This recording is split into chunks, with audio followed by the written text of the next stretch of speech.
she caught herself on camera setting the fire. Del City fire officials releasing surveillance pictures shot with the alleged arsonist's own camera.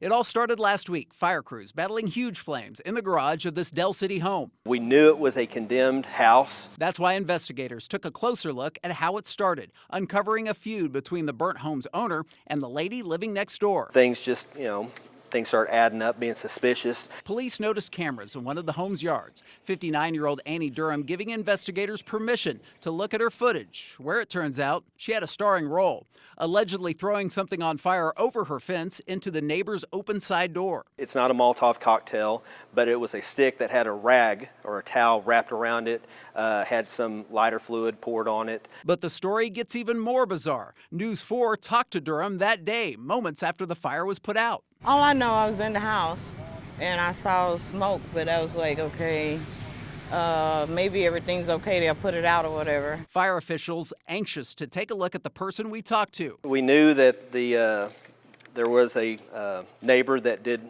interview with you all, trying to place that person with who was seen on the surveillance footage.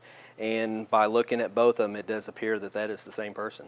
I talked to neighbors. They say the burnt home had been a problem for years. Police and fire called out multiple times. Durham agreed when we spoke to her that day. There's been drug addicts living there, running in and out. This is the only drug house I know there's ever been. In addition, officials say fighting the fire could have been a disaster, finding a flooded basement with 8 feet of standing water. It placed our firefighters at great harm. We could easily be talking about a firefighter fatality. Durham arrested, facing second-degree arson charges. We understand the neighborhood dispute, but you definitely don't resort to fire as a means of conflict resolution.